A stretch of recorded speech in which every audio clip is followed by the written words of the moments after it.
morning and welcome to the show, the P&B Morning Show. The political landscape of the Federal Capital Territory has shifted once again. The All Progressives Congress has secured 5 out of the 6 chairmanship seats in the FCT area council elections, according to results declared by the Independent National Electoral Commission. From Amak to Abaji, Buhari, Kwale, and Kuje, the APC tightened its grip, while the People's Democratic Party managed to hold on to Gwagwalada. President Bola Tinubu has congratulated the winners, but beyond the celebrations and party colors, questions remain. What does this outcome mean for grassroots governance in the nation's capital? Why was there a noticeable voter apathy? And how serious are the allegations of vote buying that trailed the exercise? This morning, we go beyond the headlines to examine the politics, the power shift, and what this means for residents of the FCT. Just stay with us. My name is Omike Joseph Matthew, and of course, I'm not here alone. I'm here with Chidi Kenneth, who of course covered the elections, and he has some questions to answer this morning. OJ, good morning, first and foremost. Good morning to you. Like you said, I have some questions to answer. OJ, I really have a lot of questions to answer. All right, good morning, viewers. Once again, you're welcome to Politics and Business Television. Please stay tuned. All right, without wasting time, the FCT polls went down over the weekend, and a whole lot happened. You were there on the field. You saw what happened. So let's briefly talk about that before we go to our next segment, the newspaper review. So briefly, can you just summarize some of the things you experienced? Well, OJ, let me start from my area, Lokogoma, and voting materials arrived at about 8:14 a.m. on the 21st of February, and and voting started at about 9 a.m. on the dot. But one thing I noticed is that there was very low turnout. Very low turnout of voters, and I wonder where when I started seeing the results, I was wondering, because I went around the whole of Lokogoma down to Galadima, Sun City, Sunnyvale, and the rest of them. There was serious low turnout of voters. There was serious what we call voter apathy. It was there, we saw it there, and secondly, I noticed that INEC brought in so many voters, what they call it, the voters materials, yes, in excess. Beavers, not just beavers alone, with the papers, the voting paper. Yes, the materials. So it took the voting exercise. Some polling units were like 17 or 25 voters, registered voters, like 031 Lokogoma and MTM Mast. They had just about 20 accredited voters. Maybe out of 100 or something. Not 100, we're talking about 735. 735 in that registered voters. But only 20 accredited. Only 20. Yes. Only 20, OJ. That's serious. And out of that 20, a particular political party got 16, while the other one got 14, sorry. And while the other one got 6. And the result was transmitted. But however, we also noticed that in some part of the, let me talk about the AMAC, where I covered. We had issues of polling units. Some polling units nobody attended. What about 8 polling units in Asokoro? No single individuals came to vote. Wow.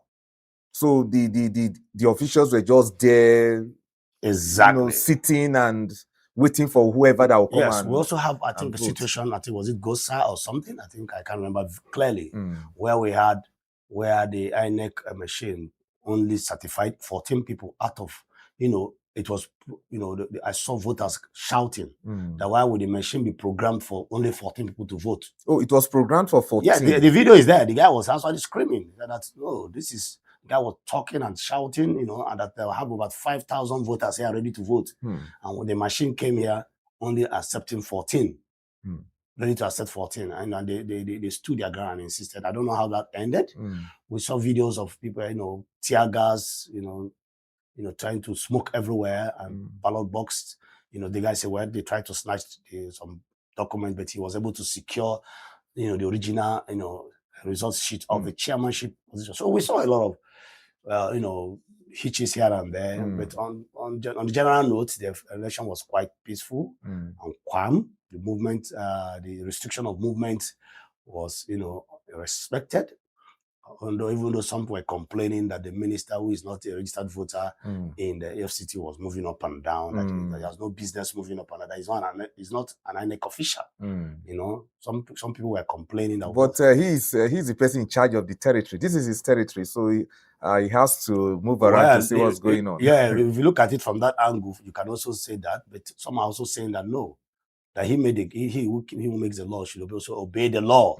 That he's also a citizen, and more so that he's not a registered voter here in FCT. His polling unit is at Obiakpo, Obiakpo local government. But he's your guy in charge. So well, some arguments can also towards that line. Yes. However, it was relatively peaceful. Yeah. And we started seeing the results. Like you said, APC out of the 6 council, was able to get 5, and the PDP. And something happened in Gwagwalada, from what I heard, that the APC, one of the political party candidate, was actually stoned.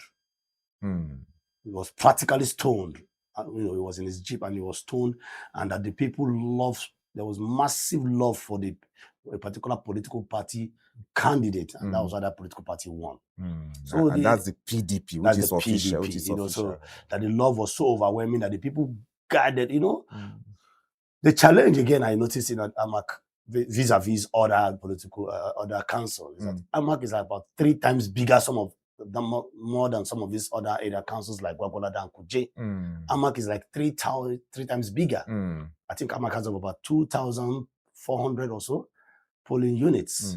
And some political parties could not even get agents in almost about 1,800 polling units. Yeah. And that gave room for some kind of alleged malpractices. Okay, I think we'll talk more on this, and you can see on our screen the official result. So we will, of course, project this to you as we continue with the discussion this morning. So let's go for a quick break. When we return, I will review the papers and then return back to the discussion, because today will be dedicated to the FCT elections, the FCT council polls that went down over the weekend. We'll look at everything that happened, like you heard from Chidi. So let's quickly go for a quick break. We'll be right back.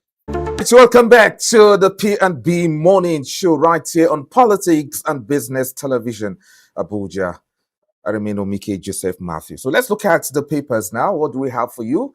Yes, The Guardian is here with us. And The Guardian carries this story, this headline: Uncertainty trades future of Shea nuts exports as 6-month ban ends. Uncertainty trades future of shea nut export as 6-month ban ends. So shea butter market, you can see the graphics there, how it looks like, and so they have all the statistics in The Guardian. All right, we have other stories from The Guardian. The soldiers foil a Boko Haram attacks, killed 29 in Borno, Yobe. Soldiers foil Boko Haram attacks, killed 29 in Borno, Yobe. CDS, we can achieve intel stability via controlled rehabilitation of terrorists. We can achieve intel stability via controlled rehabilitation of terrorists. Okay, over the weekend, I think on Friday evening, the defense, headquarters released a statement about the rehabilitated terrorists. And all that, and that's really causing a lot of debate whether they can be trusted, they cannot be trusted, and so on and so forth. Over 100 of them have been rehabilitated, and you can see that the CDS is saying that they can achieve intel and whatever from this rehabilitated terrorists. So, from your perspective, do you think they can be trusted to that level? OJ, they have denounced their acts. Excuse me. Well, it's not about whether if they can be trusted or not. The antecedents and activities we've seen so far shows that it's not working. Now, before now, we've had issues of Boko Haram and whatever name they call themselves, bandits, being rehabilitated and then forgiven and integrated back into the society. We've seen a situation whereby it is still not working. it has not stopped the attack, neither has it reduced the attack. So the question is, I think it's time for the CDS or for the Nigerian army to change their strategy. Because, there's a saying that goes that, excuse me, no matter the rainfall, it cannot, clean up the spots on the leopard skin. And some of them have this leopard skin, and talking about rehabilitation, which I've seen ex-convicts released from prison and still go back and commit the same crime. So it's all about it. And sometimes when you reinstate it, let us see where these people are taken to. Sometimes we just hear these things reported. We don't see them physically. OJ, I've not seen any repented Boko Haram shown on the screen. I'm sure they've not shown, nobody has come to the screen. You don't expect that to be shown. And let's know where they are going to. We're talking about people who has actually committed very serious, heinous crimes, but denounced now. They denounced. They denounced. That's why the word repented. I never said it didn't happen. I'm only saying it is only being reported. We have not had visual, audio, or whatever evidence to show that this actually happened, and this is where they are working. This one is working in this workshop. We've had reports of some of them even being recruited in the army. Yes. Like I said, it's a commendable one, but we have not seen it. I have personally not seen, this is Mr. Kabiru Usman, he's a former Boko Haram, and now he's not a soldier, he's doing well. I've not seen such a thing anyway. Probably the military have their reasons why they, do such things, operate in that manner. But what I'm trying to say is this, that the military should change their strategy, because we keep seeing repented Boko Haram members repent, we're being integrated back into the society, and the killing still continues. Okay. And we have cases of, saboteurs in the system. So who are those saboteurs? Is it that those that are the repented ones or the ones inside? These things are becoming a little bit controversial, and I wish the Nigerian army, change their strategy, because not all of them will actually repent, because repentance is in the mind, it's in the heart. Okay. So let's continue with the Guardian. Maybe one more story, and then we'll switch to the next paper. We have other interesting stories. Uni Abuja expels 28 students, revokes certificates of 15 alumni. Wow.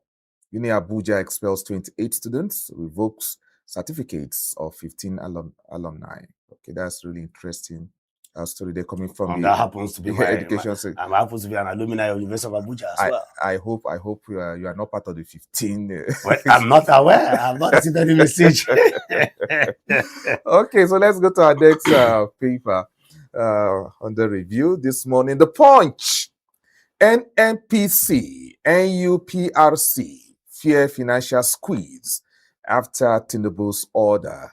NNPC and UPRC fear financial squeeze after Tinubu's order. I think we dwell on this last week. We dwell on this last week. Definitely, if following the executive order from the president, the NNPC, all revenue should be paid to the federal account. Yes, direct. NNPC and NUPRC will definitely have financial squeeze, most definitely.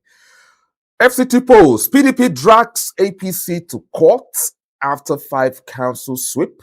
That will be our focus this morning. PDP drags APC to court after 5 council sweep. So the PDP is kicking this morning. They appear not to have accepted. Apart from results. that, we just mentioned yesterday that last week that enough of this. The court decided who is the winner of the elections. Let the INEC responsibility of the INEC is to conduct the election and declare a winner.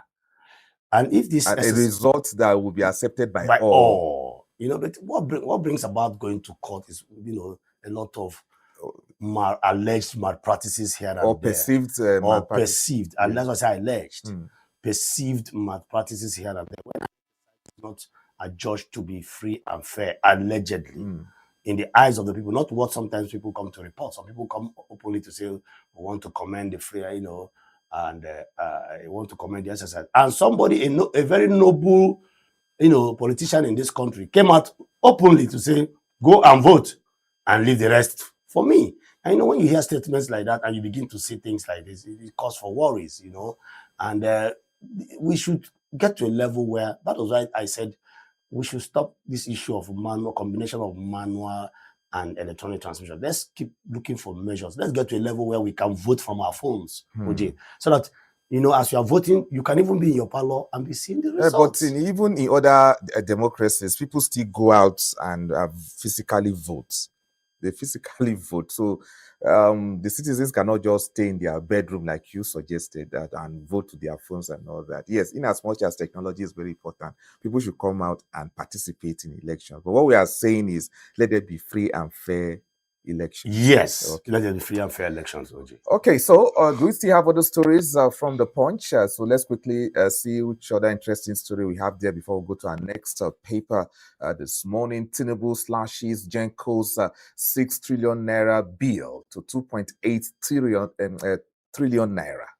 Tinubu slashes Genco's 6 trillion naira bill to 2.8 trillion naira. INEC regs risk 2-year jail term. Rigging. INEC regs risk 2-year jail term. That would be a good one. We had one that happened in the last election. I think it's Adamawa Rek. I just can't remember his name now. Something Moody or something Moody. Yeah, I'm sorry, I just can't remember his name now. Who, of course, everybody knew did some things and all that. At the end of the day, it was reported that he escaped. He ran to Niger Republic. Probably maybe he escaped. I don't know. You understand? And so he has not returned? He has not returned. Nothing has been said about him. So if this report is anything to go by, it will be a good one. So the resident electoral commissioners who will of course be in charge of our elections, coming up. Once they participate in rigging and all that, 2-year jam will be. I mean, a 2-year jail term will be good because the rects are professors, custodians of knowledge, as it were. Yeah, as it were. So just imagine being tried and jailed for 2 years. It's a rubbish issue. But would this come?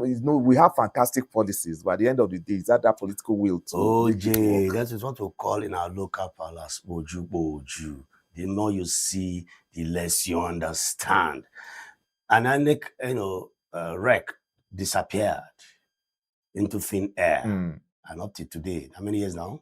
We've not seen him. Over 2 years now. Now it's high time we start holding people accountable. Let people be punished so it can serve as a deterrent to others, as a warning to others. Just like political leaders, high-profile political leaders, we're yet to see anyone go to prison and stay for at least 5 years. That is why, what legacy are we leaving for the young ones coming up? Somebody said something that if somebody can come out and say, go and vote and leave the rest for me, what legacy are we leaving for younger politicians? I fear for the upcoming politicians, the generation, the Gen Zs. So, in fact, at one point somebody was saying that the 20th Senate, the 10th Senate or the 25th Senate, that people will go into the chambers with guns. Allegedly, anyway. So, OJ, it's going to be nice when we see, public officers of high profile like this being punished. Yes. And so that other people can learn lessons. Okay. So let's go to our next paper. And which one do we have? The Vanguard. APC, 4 other parties ready. 2027 elections. APC, 4 other parties ready. 16 in disarray may not present candidates for most offices. So that's a very interesting one coming from the Vanguard. So out of the 21 political parties I think we have now, only 4 may survive. Appears to be ready. Not issue of survival. They'll be there, but really ready to participate in the elections.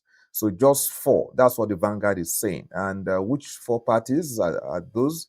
Check out the Vanguard newspaper. I think I heard that one of the parties has been taken to court, and their prayer is that they should be delisted. I think it's the African Democratic Congress, the ADC. The ADC. And I don't know who took them to court. I'm trying to remember. I can't recall vividly, but their prayer is that ADC should be. The politics is is playing out.